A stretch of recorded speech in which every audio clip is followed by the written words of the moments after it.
Hey everybody, it's 5:30 a.m. on Sunday, I think it's June 10th, and just got some fishing done. The sun's about to come up. Hope you don't get seasick. But it's going to be a hot one today, and I got a lot of gardening to do. So on with the Wisconsin Garden Update.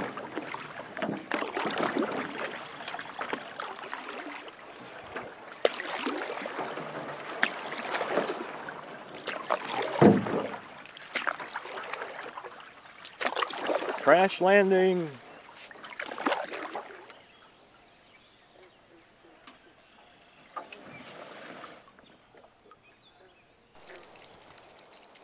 Alright, first thing I noticed when I got here this weekend, I opened up the house and heard the well running. Yet there was no water running in the house, and the sprinklers weren't going, but when I came up to the garden I found this. A leak in the hose. And this is from this here. The mice chewed my hose that had curled up outside over the winter. They built a little nest in the middle of it, and I didn't think anything of it last time I was here because it looked just like this, just a little bit of damage. But today it got 90 degrees and this was in the sunlight and heated up, expanded, got soft, and burst. So I know this happened today because otherwise the grass would be really green around here. And also in the garden over here, I know that there would be no moisture because it's been very dry here. So this must have happened today, and I'm very lucky to catch it the day that I got here. So off to buy another hose tomorrow morning, and I'm going to patch this one up temporarily. Well, this is a shocker. The deer ate my green beans this year, right when they came up. You can see all the stalks there where green beans are supposed to be, and the first plant is right there. And I guess they ate about 60-70% of them. So I'm going to have to go in there and plant more green beans between the ones that are growing and the ones that they ate. Bean eater, be gone!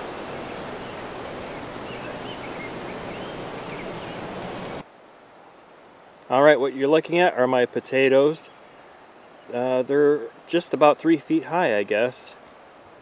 And they're getting flowers on them. I'll show you that in a second. Here are the potato plants. You can see flowers about to bloom. And this morning there was a hummingbird checking out all the plants to see if any were open yet.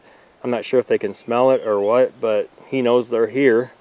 And in between all the plants are tons of volunteer tomato plants, which are kind of overtaking my onions here. And you can see my onions are doing pretty good. So I'm going to have to weed these and hill my potatoes because they're growing like crazy. Alright, here are my extra tomato plants this year. I'm going to put them down by the shore, rototill a maybe 20-foot section, and I'm hoping that the water from the lake keeps them fed, and I'll put some fertilizer in there, and if I get one tomato out of it, it'll be worth it. Well, here I am at the shoreline, and I'm going to rototill a 20-foot section here to plant tomatoes to see if they can survive. Put a little bit of fertilizer in there and see if they can feed off the groundwater.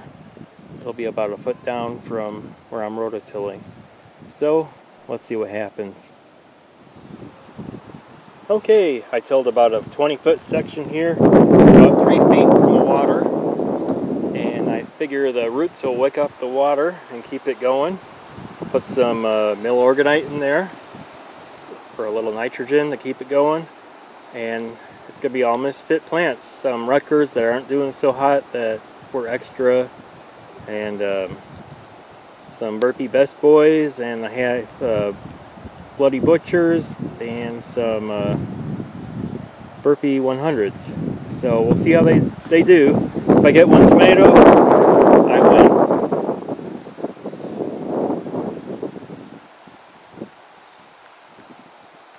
Okay, we're about 3 feet from the water line in these weeds. It's very windy out, so excuse me. You can see here I put the Rutgers first, Best Boy, and then a bunch of Burpee 100s, and then a bunch of Bloody Butchers. I don't know how many, maybe 15 in that little spot. And down there I have a bunch of volunteers that were in the garden. I didn't know what they were, so this is an experiment to see if I can actually grow something on the shore, because it'll keep a constant supply of water to it. So we'll see what happens next time. These things are still alive.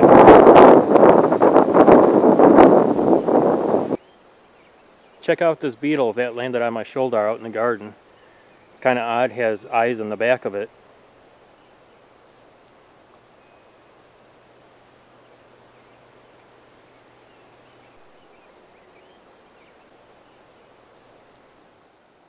Quick look at the tomatoes. Super thick stems, green leaves, and very healthy. I couldn't be more happy with them. You can see all of them here.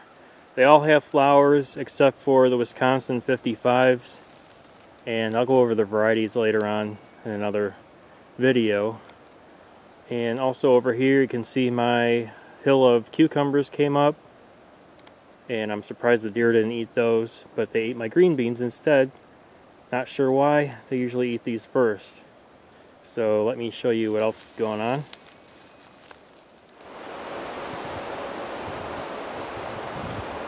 The owner of Brew and Grow saw me admiring his tomato plants outside, and he came outside and gave me this one for free. He said, go ahead and pick one, any one you want. This one said Amish, so I think it's an Amish paste. And it's probably root bound. It's really nice size. Yeah, look at all those roots. So I'm putting it on the outer edge of the garden. We'll see how it does.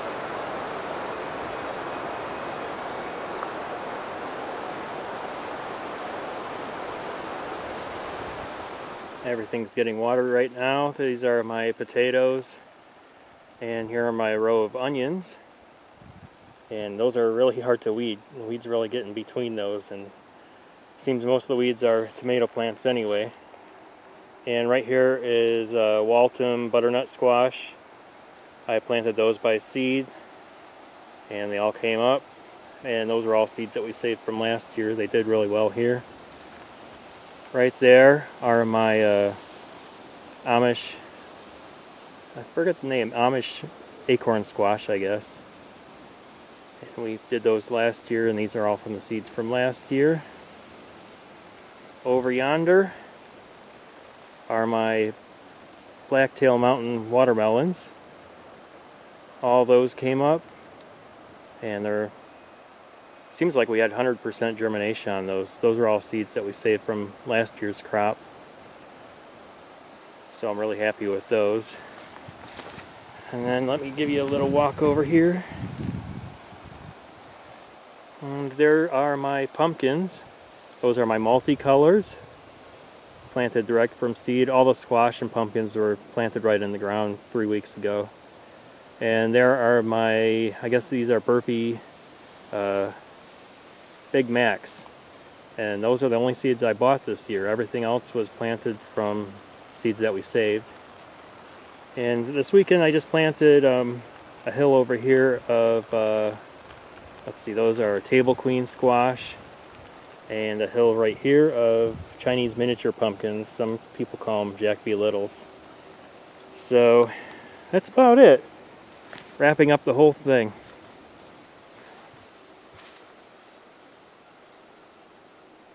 Well, that's all for this time. I'm heading back to Illinois. So till next time, take care everybody.